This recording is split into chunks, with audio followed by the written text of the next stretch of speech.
topics and opinions expressed in the following show are solely those of the hosts and their guests and not those of W4CY Radio, its employees, or affiliates. We make no recommendations or endorsements for radio show programs, services, or products mentioned on air or on our web.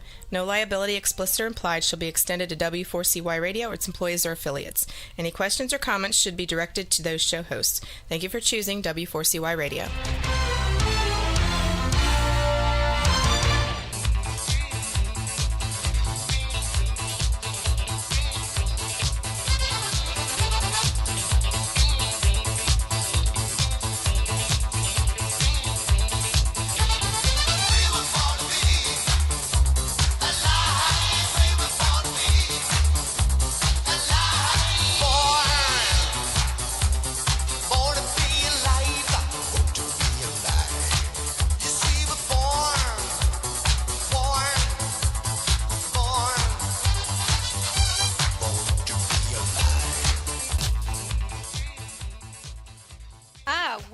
To Until Now, and no, Deb, you haven't lost me.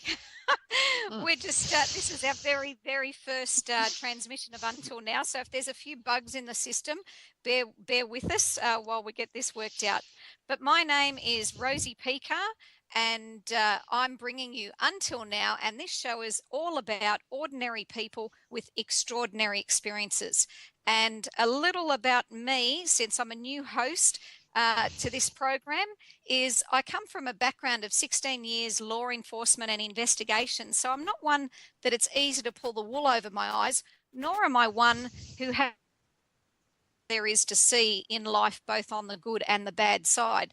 So I come with a fair amount of life experience to this program of both what works and, importantly too, what really doesn't work.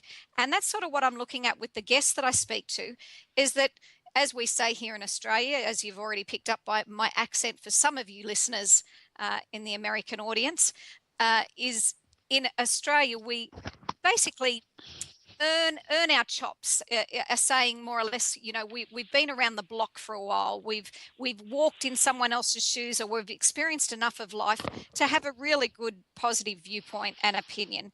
And they're the people that I enjoy listening to. And you might be traveling and commuting today and sitting on a cram bus or a cram train, or you might be waiting in a long queue in order to join in whatever activity it is. And you're in amongst lots of people, or as we say, strangers. However, wouldn't it be wonderful if there was like a neon flashing light that popped over the head of each person saying, this person saved 3 people from a burning vehicle wreck, or this person that you're looking at and wondering about them, and that we could see that they were one of 9 children that had once been abandoned by the side of a road in Africa, yet made a life for themselves and people around them, or that another gentleman that walks past on his bicycle, that we saw that on his off times from work, he would patrol the local bridges to save people who were planning suicide or jumping off. Now, this would be wonderful to see, because we would instantly want to be friends with and know more about these people. However, since we don't get this, we don't tend to look at other people unless we've actually been invited into their lives. So the purpose of Until Now is to expand our minds, expand our hearts, and maybe be aware that out of the ordinary people that you surround yourself with day in, day out, there's a lot of extraordinary experiences. And on that vein, I've got an international TV screen medium waiting on the line to talk with us today on that very subject, about a lot of extraordinary experiences that I know she's had, because I've known her for almost half my life now, so we've gone back for quite a while. And I won't give away exactly how long, Deb, that way we keep that confidential. That'd be nice. But thanks for joining us on this inaugural, very first Until Now program. I'm really excited to have you join in. Thanks, Rosie. Good morning. Congratulations. Thank you. Well, it's good evening in America and good morning in Australia. Oh. So we're working on Good evening, mindsets. everyone. Yeah, you've got to wear several hats for this program now. The one thing that I knew in having you as my first guest was not only that you can access and communicate with another invisible influence, I guess, that some of us don't find so easy to access, that all of us have the ability to. And that was the purpose of this program, is sharing things that encourage, inspire, uplift, and enhance the way we live in our world today. So in your role as a medium, just sharing for the listeners just a little bit about yourself and your history and what you've done, so they know who I've got on the line with me. Okay, well, my name's Deb Webber and I live in Australia, Queensland, and I've been working, well, I've been a psychic, as the title tells, since I was born, since I was created. So from a very, very young age, like all children, we're very open and very aware of different aspects of realms of energy. And so, but I was raised in a nursing home. So it was, I was sort of thrown in the deep end, let's say, because in a nursing home, you have people dying all the time. And I had visitors in my bedroom as a child. I thought they were alive, but many years later, my grandmother told me that all the people I used to talk to, no one else could see. They were deceased. So I was sort of raised in that. I was never ever told not to do it, probably because I was, I was a bit different. I've got dyslexia. I was in special ed at school. I was sort of like living my own little bubble of a world in a way. And so, good imagination as well, you'd think, but it's not the imagination. It's beyond the imagination what I do. So I grew up like Exactly. that. And yeah. And then as a teenager, I was doing readings, and my sister used to tell me I was a liar all the time because I'd predict things that are about to happen or something, or about a person or something. And that was really heartbreaking to be told a lie, but then things would come true and she would never apologize. And so that really made me, shut my mouth until I was 18. And I was laying in bed one day and I remember it. And I just, I got called that I was dumb by my sisters and brothers. And so at the age of 18, this light went off in my head and I thought, hang on, I'm not the dumb one. I'm far from being dumb, because I've got an aspect of opening up to absolutely everything. I have no judgment on anything, because I don't believe you could judge anyone for their experiences or their life or their opinions. So Exactly, because we've all had many varied experiences, like someone who grew up in Pakistan, or someone who grew up in Egypt, or someone who grew up in America, or someone who grew up in Australia or Brazil or Fiji or Hong Kong. We all are conditioned from a very early age to certain beliefs and ideas of what's possible and what's not possible. And it was very important that you mentioned very early on, I guess, your skill in communicating with those that passed on, because that's common to every single person walking this planet, is that we are all going to experience this thing called death one day. And to know, in a sense, that there may not be any such thing that we do actually call death, that life as we know it is different than what we know it, is a very important what we've been point. taught. Yeah, and I learned that from a very young age. And then, it's proven to me since I was 18, and I have been on Earth over 50 odd years. But I will say that. So it's been a long, long time communicating with those that have passed. But I did open up to it. And the fact is, I actually didn't want to be a psychic. I tried to close it down for many, many years. And people just kept coming to me. I didn't invite them. Yes. And so they would come for a session or something. Exactly. And I'll just let our listeners know. So, because, I'm sort of like that voice of reason, because I have come from such a legal, left brained, analytical perspective for such a long time. And that prove it to me mentality is that I first met Deb when my mother had passed away, and I had been seeking a means of consoling myself, because my world was shattered, like many people. When you lose a loved one, and irrespective who that loved one is, be it a person, be it an animal, whatever thing or being or individual that we so love, when we lose them, our world is absolutely shattered. And I was absolutely no different. And that's what I was seeking, is that proof, because I sort of, in part of me, wanted to believe. However, I thought I would get the message direct from her. I thought I would know and I would experience it. And that's how I connected with you, as you were the first person after a 2-hour drive that I connected to. And the first thing, you said some things while I walked out the back to the dunny, because after a 2-hour drive, that's where I needed to go. And for those in America, dunny is our toilet. And while I was out in the dunny, you were already yelling things out to me that I thought, oh, I've not told anybody this. How does she know? So I was Yeah. already, you didn't get my facial reaction because I was in a private space, but I was like, holy crap, she's already got me pegged. And then I came in. That's a bit personal, isn't it? Doing it while you're on the dunny.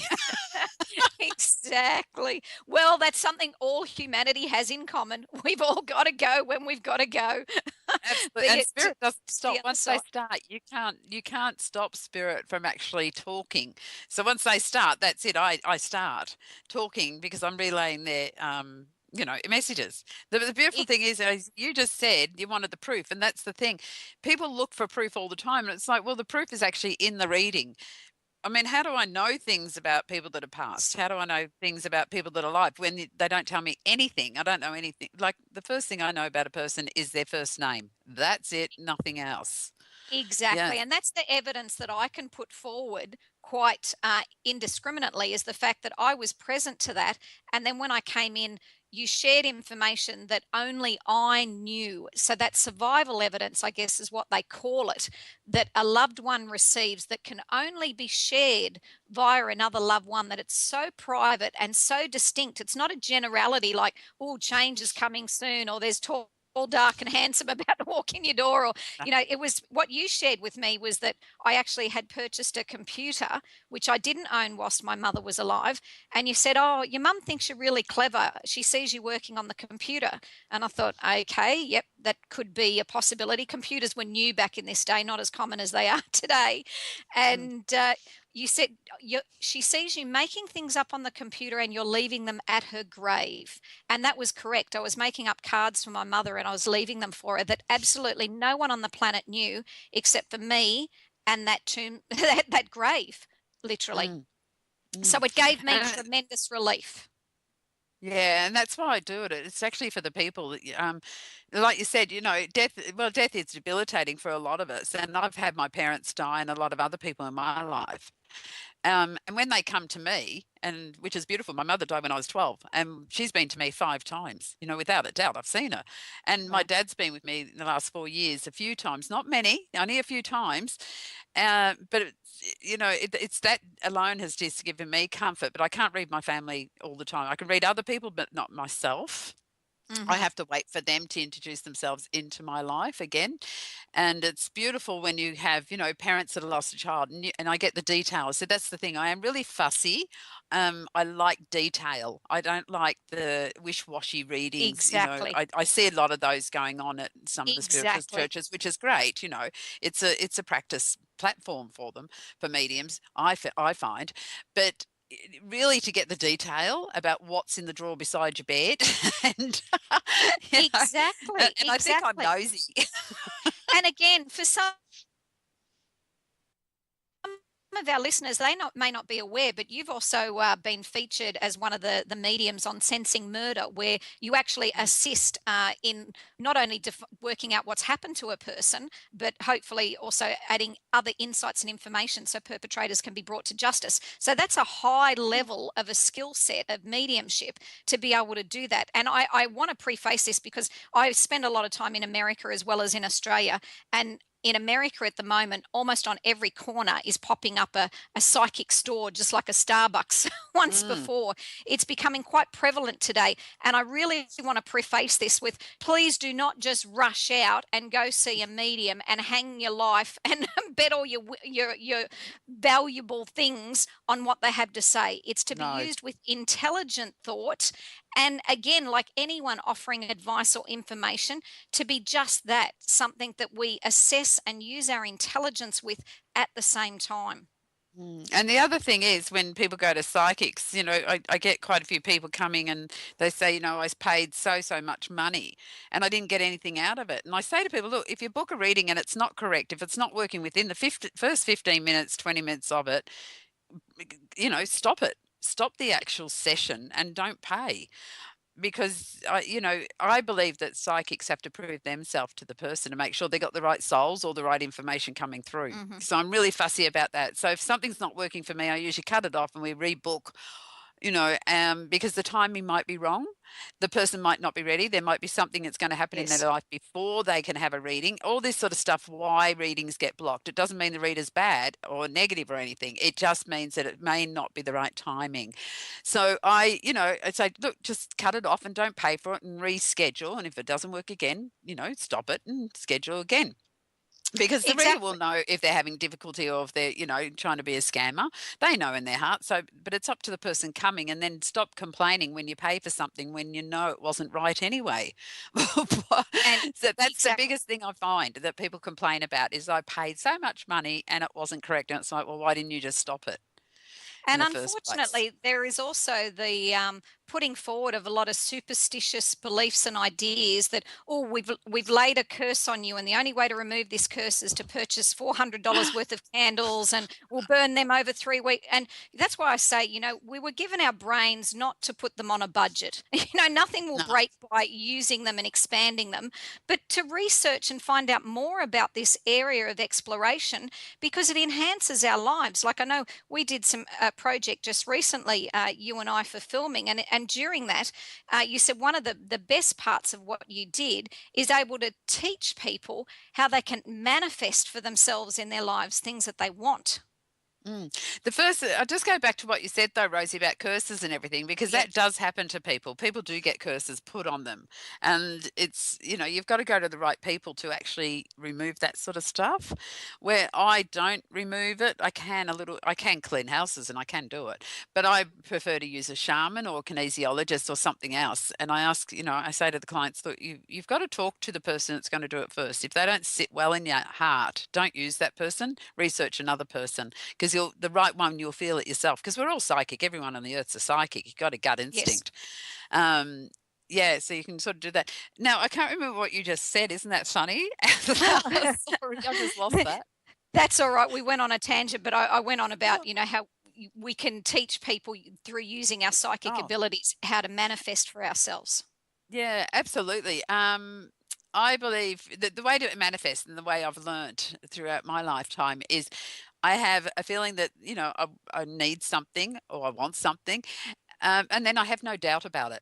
Not one speck of doubt. Now, I've learnt that having doubt in, sort of trying to create something, manifest it, is actually going to stop it anyway. The other Exactly. thing is people think about it too much. So it's, they sort of think, and try and manifest something. That doesn't work either. It's like you've got to really know it in your heart, in your soul. You feel it, and then you let it go, and it manifests. I Well, I seem guess when to you're do it with money. I find money everywhere. It's great. exactly. Everyone would love that energy to find money. I've got another friend, Tom O'Toole, who's got Beechworth Bakery, that says he loves it with his business because people just come in and throw money at him. And it's that Mm, mentality and attitude. And mm, even though I'm not a supporter of any political party that's running in the US at the moment, Donald Trump uses the language of, that juggernaut of an idea. He uses larger than life language to mm. communicate through, and that has a power and attraction all on its own. Absolutely. Yeah. Absolutely. I was just thinking of the manifestation side of it, and I'll just give a tip to the viewers, Yes. for the listeners. Now, what I've learned is, if people judge someone else for having too much money, or they've got jealousy on it, or, on their lifestyles or whatever, the thing is, you're not creating it. You're actually causing lack of in your own life. So, what I've done pretty much for the whole of my life, I've always said that I'm very, very wealthy, even in my days where I never had any money. Hmm. And but I'd still say I'm rich, I'm abundant. I would never say, I can't afford something, because if I said I can't afford it, of course that's what I'm manifesting. So my Exactly. little line now is, if I see something that I would like to have, I say, I have plenty of money, I am completely abundant, I am rich, I am wealthy, but it's not for that. Yes. So I look at the item and go, it's not for that. And then I walk away, because then I'm not saying I can't afford that. I'm saying it's not for that, but I have plenty. Like Spirit said to me once, in that area, fake it while you make it. Use the words of positivity of what you would like to create.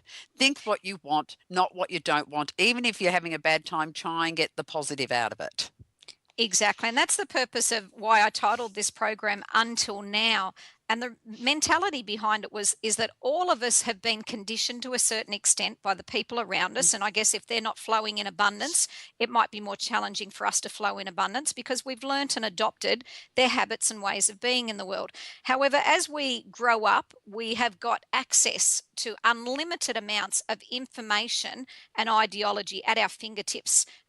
In any library or on any computer, in order to change those thoughts and those ideas and then recreate for ourselves what we want. So Until Now was about, okay, I may have continued along a certain path and brought in a certain excuses and beliefs, but until now, this very moment is my moment to manifest, is to make a difference, is to make things matter, most importantly to me. So until now, whatever has gone before doesn't matter. What matters No. is this moment right now, this pure, potent, pregnant pause of now. What am I Right thinking now. now?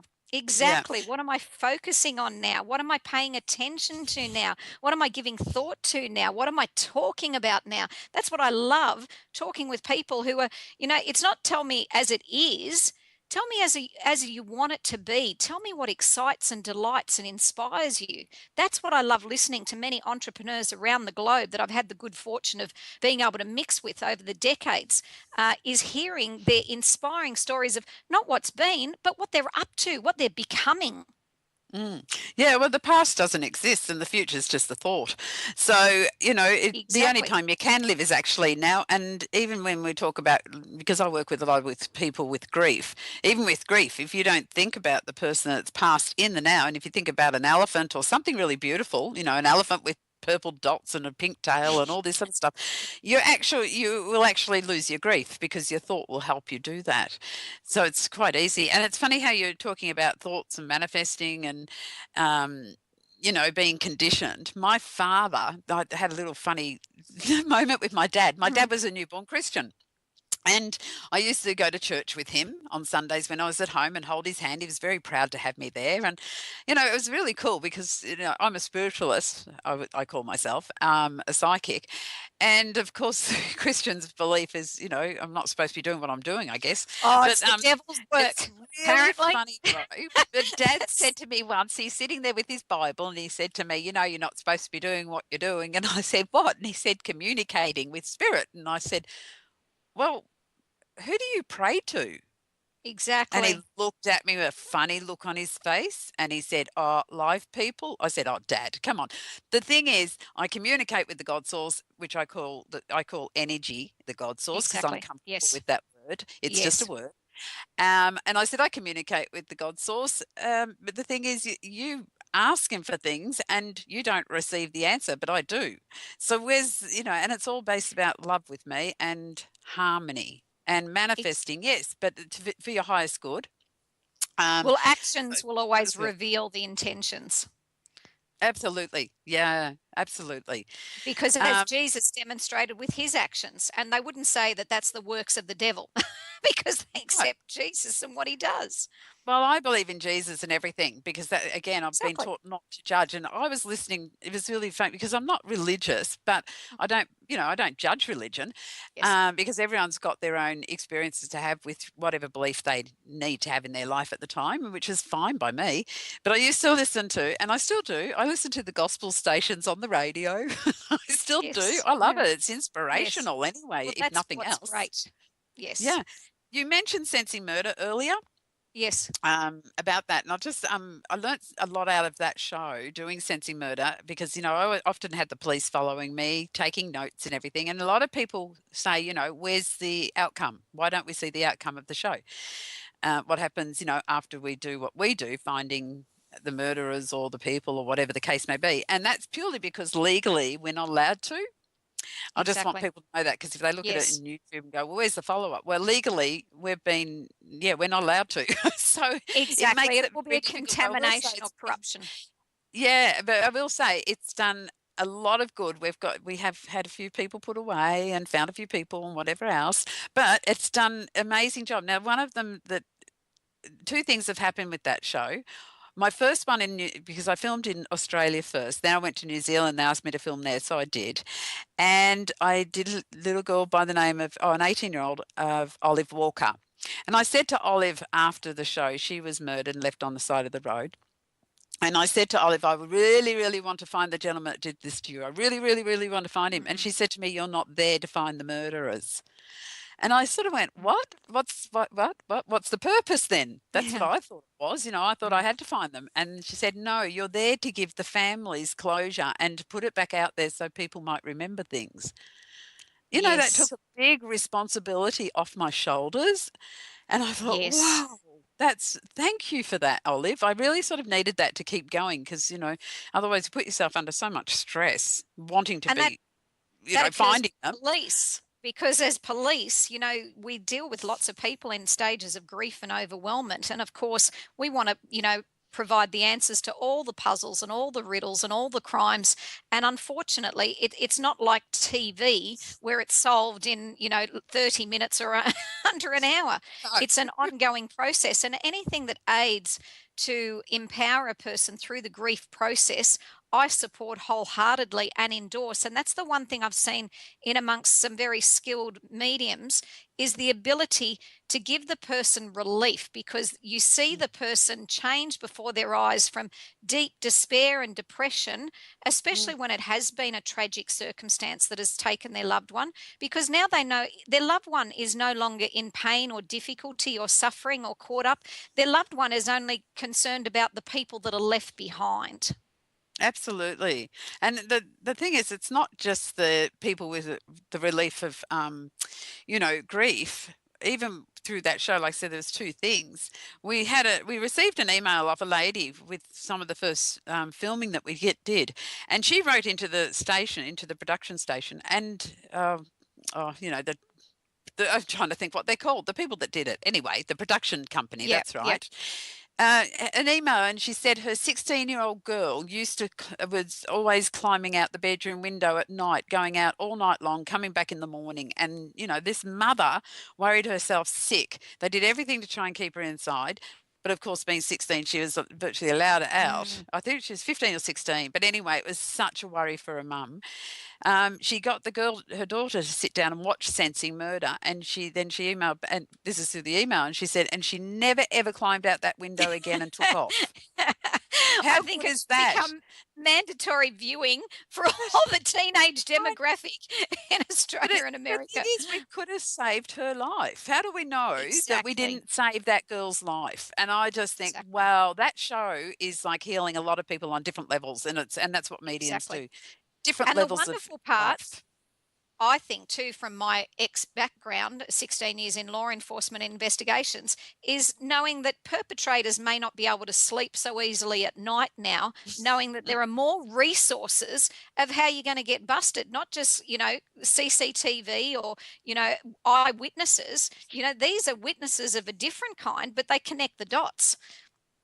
Well, we try, but we don't try and connect it that much that we're wanted people by the bad people. Thank you very much.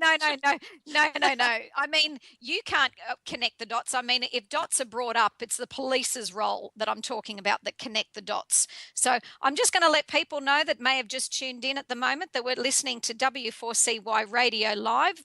The program is Until Now with myself, Rosie Picard, former law enforcement, now feel-good facilitator. And my first guest that we've been talking to is Deb Webber, who's not only a featured TV screen medium on Sensing Murder, but also writes for Woman's Day magazine here in Australia, providing guidance and information for life after life. So, Deb, as we were talking before, the keys to manifesting for people, because I hear a lot of people talk about difficulty, lack, and drama, and people would normally associate psychics with being the ones to help them with those sort of difficulties. Oh, yeah. But exactly, as you mentioned, you also do a retreat too, I know. Yes, yeah, I do live in retreats with people to help them in the researching who they are and why they stay in old patterns, and to raise their vibration. Spirit said to me once, you can't rid an emotion, you can't clear an emotion, but you can raise your vibrations above an emotion. So what we do is I give them exercises and different ways of actually raising the vibrations above the negativity, like from, for example, depression. I suffer from depression. Well, I don't suffer from depression Yeah. actually, because I actually control my depression by doing certain things every day in my life. And I don't have depression when I do these things. Now, these are the exercises and the learnings that I teach people didn't come from another teacher for me. Purely, it's all come from spirit or my own experiences. And I Everything. just I would do not insert a read little. books. Yes, I'll just insert a little analogy there for listeners when we talk about raising vibration, because I can remember years ago, people would say to me, to find peace, go within. And I'd go, where the hell's within? Where's my roadmap? Yeah. Give me directions. Where's within? So when you say raise vibration, some people might be listening going, well, that's all well and good, but what are you talking about? Put on the music, good vibrations, or raise Yeah. vibrations could Raising be how you feel. exactly. And I relate the analogy of, like, if you have got a fan and it's just sitting there and the fan's a bit dirty and you're looking at it, you can see where the blades of the fan are. It is good English. However, if you turn that fan on and you put it on slow, you might still see those blades, and a bit of the dirt that's on there might start to loosen up. But you put that fan on super fast, all of a sudden it's whirring away. You can't see where one blade starts and another ends. And if you get it going really fast, you can't see blades at all, like a helicopter or on airplane motors. And the dust is well and truly gone. It's at a different frequency, it's a change. It can't stick anymore. It's going too fast.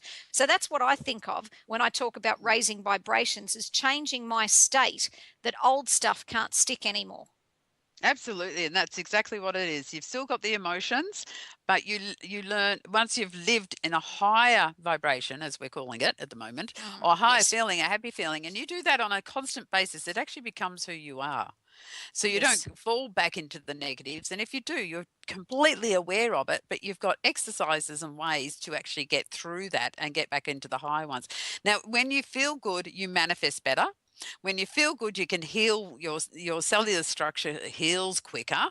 Everything just is a lot better in life. And also the other thing I love is that negative people aren't in your life anymore. You Exactly. actually they just disappear. You don't have people knocking you. You don't have people picking on you. It just vanishes, because when I first started, especially with TV and everything, and radio and the magazine and all, friends, I'd get a knock. Someone would knock me. I didn't get many, which is beautiful. But when I did, it went to my heart, and I'd cry, like really cry. And I've been set up Yes. once in my life, Yes. with a TV station, and Yes. that TV show, not a station, and that took me into like this suicide thing for like 12 months, because, spirit to me is everything. Yes. It is who I am. It's my birthright of being here. It's everything. There's nothing beyond my spiritual self. That's who I am. That's like everyone is. And we're all related, every one of us on Yes. earth. But trying to get those negativities off you. People would say, "Oh, you might have got an email that's negative, Deb, and that's always going to happen." And I used to say, "No, it's not. No, it's not. I don't do, no, it's not my reality. Maybe in your Exactly. reality, you don't mind getting knocked Exactly. for who you are, what you do, and what you believe. Hey, you do it, but not in my reality, because I don't deserve it. I'm a good person. I'm honest. I do the best I can. I'm just here for love and just trying Would to help would Deb, people. I I got don't." told the same And thing through well, I the don't get police knocked anymore, force. Rosie. I have once in a blue moon, and it's like I see their pain, and it's not an attack on me. It never is. It's an attack on themselves.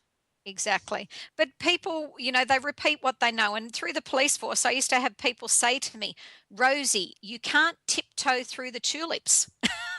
And I'd be like, why not? It was a complaint when I was in school on my report card that I was too happy. I wasn't Oh, wasn't facing reality.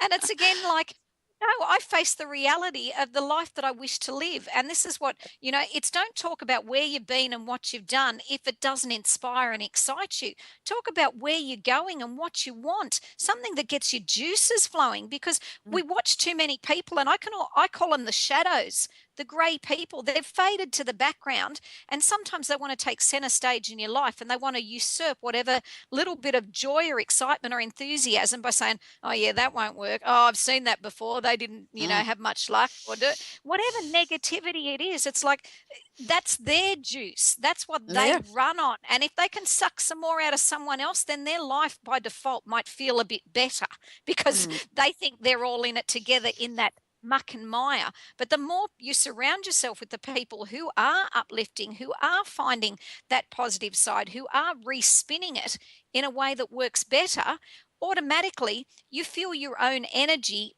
lightening up. You laugh a lot more as the first side effect. Well, you know that saying, you can't say anything about anyone else unless it's in yourself anyway, because you're always talking about yourself, no matter what, positive or negative. Yeah. So it's like, let's keep in the nice frame of mind. And the thing is, I've got people and they say to me, I can't get the negative thoughts out of my head. And I say, well, just be conscious that you're actually thinking negative, and then just send the word love in there, or boring. I used to say boring. Yes. And then when my mind actually learnt that it was boring, my thoughts would change, but I was consciously aware of what I was thinking all the time. And that's what exactly people what I don't do, and that's what they should do. Yes, that's the kick butt mentality. Is it's a bloody useless thought. Every time you say I could do that, but, and whatever negates your desire is a bloody useless thought. But if you've identified it, you're in a position of power, because now you can turn that but into the exact opposite, which is what you really truly want, and then put your attention there. Absolutely. And it's funny because, you're talking to me as a psychic, but I do this work also. Teaching people, because that I think spirit, gives me all these words and sayings and, just lessons themselves. And I have my own experiences, but a psychic doesn't just do readings about, people that are past. I mean, that's my forte. Yes. People ask me for the future reading, and I usually say, oh, no, I don't really want to do your future. I might get pointers. It's malleable. Well, that's the thing. I might get pointers in a session for you, but the fact is, you've got free will. You can change your mind. Exactly. You shouldn't live by reading ever, but we can give guidance of how to shift out of negativity and get back onto a nice path for yourself. And the other thing is, it's the only joke I can ever remember, and it's, how do you make God laugh? And tell him you've made plans. Yeah, that's it. Tell him your plans, you'll mess them up on you. Exactly. You'll mess them up because the universe has got a different plan for you to what you have. So that means then you don't have to really worry about your future because you can go with the flow. But like you said, talk about what is inspirational to you. Dream, make goals, because by doing that, you are, still creating, co-creating with the universe. Exactly. But if you create the wrong thing, like if I plan to go to Thailand next month and it doesn't work out, it means, well, the universe is telling me you're not going, you're not meant to, even though I had that plan. Yes, but people forget how astounding and incredible they are and what they have access to. Like, just on understanding that every 3 seconds there are 50 million cells in your body that die and are replaced. Yet this isn't something we're consciously and actively doing and taking care of. So there's more that's occurring outside our conscious awareness and understanding that is always about enhancing and aiding us. All the time, every minute, every moment of the day. It's something's happening beyond your conscious thoughts. And the invisible influences. Like, I'll tell a little story that happened this morning with my son, walking him to school, dear Dane. And my son is only 8 years of age. And I had written a segment in my latest book, Cracking the Human Code, where I wrote about when I was pregnant with him, how all these butterflies came from nowhere and would land on me and stay on me. And even while I slept, they would rest on my chest. And I took so many photographs of them through that time because I was one of the late bloomers. I was 41 when I fell pregnant and had still been putting it off. And I found it amazing that I'd lived that period of my life with never a butterfly coming and landing on me. And all through the pregnancy, these butterflies came and visited with me. So as I'm rewriting this story in Cracking the Human Code, all of a sudden I've looked outside and I thought, is there ash falling down everywhere on the balcony? And I've gone out and it is literally thousands upon thousands upon thousands of butterflies. And it was reported in the news that afternoon as, a freak anomaly that happened here on the Gold Coast. So as I'm walking with Dane this morning to school, he said to me, Mum, when are we going to have, those butterflies visit again? And I thought, what an interesting thing. Hadn't thought about that. And I said, oh, I don't know, honey. I said, that was rather unusual. Anyway, drop him off at school, walk back. What lands on me? None other than a butterfly, which I take a photo of, which was really hard with one hand, trying to balance the iPhone to take a photo of this butterfly landing on me. And it stayed on me for the picture. And I put it on my Facebook. And I said, look at who listened and who heard. And his call basically was answered, and within, less than 20 minutes. Yeah. And you know what butterflies mean? Well, some say transformation, but I think of them as resilience. It's freedom. Freedom. Butterflies are free. Look at them. They fly off. And they're so free that they don't actually live very long, and then they're back in spirit. Yes. Well, I thought that was a lovely little answer to his question that I get to share with him when he comes home this afternoon, because I knew I had to take the photo because, again, as human beings, we want proof. We go, oh, yes. But if you start paying attention to all these synchronicities that occur in your own life of how things line up for our listeners, it starts to happen more and more, and you get more excited and more involved in your own life because you can go, oh, I did that. And it gets exciting actually because things happen that I say that I live in a live house, and it is live. Yes. I mean, this house is full. And ever since my daughter started working for me on Monday, now ever since she started working for me and gone home, they've actually got a ghost in their house. It keeps tapping on the door, on the window. It moved a television control system off a bench, just moved it over, stopped, and then she went to catch it and it fell onto the ground. And the vacuum started. Now the vacuum's not plugged in. The vacuum started in the middle of the night on its own. So they're going, oh, Mum, someone's come home with us. And I said, oh, yeah, I know, it's exciting. Isn't it fantastic? But bring them back if you want, because it's scaring them now. But my house is so active, though, and they can become a bit of a problem, these ghosts, because I collect rocks. And I had the rock sitting on my toilet. Now, I don't think the rock wanted to be on the toilet, or spirit was definitely trying to get my attention, because I actually threw the rock across the room. And I'm talking big. Oh, it's like, put your fingers together, your thumb together, and your tips of your fingers together, and there's the size of a rock flying across my bathroom. And that's not actions I like.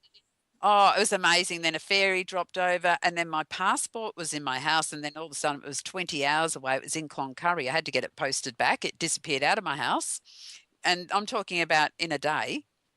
And then what happened was I actually got a photo of, this is all things that happen in sequence to give me a message about something. Yep. And then the last thing was that I dreamt of a beautiful being, not an angel, didn't have wings, just a being like Mother Teresa. No, it wasn't even Mother Teresa. She was taller, Virgin Mary sort of image. And 4 days later, I actually got a physical photo of the being in my dream. Now, anyone else in the world, have you got a photo? I'm looking for someone in the world that has actually got a physical photo of an angel in a dream when you were asleep. I got it 4 days later in a house with some friends of mine. I'd already told everyone about what she looked like, got this photo of her and went, oh my gosh, look at that. That's proof in, and that's exactly. Proof. And that's one of the most extraordinary experiences. It is. And I think I'm the only person in the world that's actually got a photo of someone in an actual dream. I dare say you probably are, but we'll find out. We've just had a message come in saying from the chat room, how do you know what to look for in life? And I'm going to assume this is in relation to synchronicities and things that inspire and excite you. Some of the obvious signs I know is obviously butterflies coming and visiting. What else would you add to the list, Deb? And we've got about a minute for you left, and then I'll give them information where they can contact you. Okay. Well, the funny thing is, you said you look for the synchronicities. I don't actually look for them. So I pay attention. I pay attention when they show up. So if you ask a question, pay attention. That's a of better what shows up in your answer. experience. So, for example, if you're wanting to find more ways to make money, and you walk into your local supermarket, and there happen to be pamphlets laying around about come here, here's a means of making money, but it's something that excites you and interests you. That might be a particular sign. Those pamphlets may have sat there for 6 months and gathered dust, but all of a sudden you pay attention because it's what you're looking to get an answer towards. So, I know Yeah, of and another I think gentleman, when his mother died, he was looking for signs, and the wind chime started blowing outside with no wind. But because he was a psychologist, he decided to ignore that sign, even though it excited him in the moment, thinking, oh, that's my mum, they're her wind chimes, and she said she would give me a sign. But his psychologist brain kicked in saying, no, you're just using circumstances and events around you to make you feel better. I'd say take every opportunity to make yourself feel better. Well, and the funny thing is, we don't always look at the signs and be aware of them. And I think, Rosie, that I had a breakdown a couple of years ago, and I did. It was really funny because Spirit told me I was going to have a breakdown, and I refused it. And they said, "No, you're going to." And then my father died, and they said, "You're going to have a breakdown." And I said, "No, I'm not." I was arguing with them, and I heard the voice, "You're going to have a breakdown," and I was like, "No, no, no." Well, 3.5 years later, now I kept working. I was sane when I was working with Spirit. When I wasn't working with Spirit, I was very confused. My life was dysfunctional. Yes. I wasn't negative, but I was, I was, and I kept saying to everyone, I'm so confused. I can't make up my mind. I can't do anything. I can't run the business. I can't do anything. But it got to the point where I was so bad, I had to take myself off to the doctors. And I said, there's something wrong with my brain. There's something going on. And I forgot that Spirit said you're going to have a breakdown. I sort of knew, I must have remembered somewhere, because when I was at the doctor's and she said, you've got the symptoms is depression. I said, no, I've got depression. It's not depression. It's something else. And she said, and I said, I think I'm having a mental emotional breakdown, because I work with death. I've worked with death for over 50 years, and it's sad what people go through. And I take it on, and all that grief. So I broke down after my dad died. The beautiful thing was, Rosie, is that my doctor said, you're going to take your own life. And I said, oh, no, I'm not stupid. I know where those souls go. I'm not going to commit suicide. How, I'm not that dumb. And I said, no, I'm not going to do that. And she said, you need to say, I said to her, I want the world to blow up, though. Does that make me a serial killer? And she looked at me because, I was such in my own pain. Literally, I didn't want the world to blow up, really. But she did say to me, so how did you need bring to see yourself a psychologist. back out of this in about 30 seconds? Amazing. That's about 30 all I got seconds. left. All right. Yeah. I walked into my office. I got home. I walked into my office. My dad's wallet was on my desk. I did not put it there. So I put it back with his ashes. Then I found a key ring. It was not there. I opened up a packet of brand new CDs, and my dad's voice spoke to me on the CDs and took me out of my bad state that I was in within 2 seconds.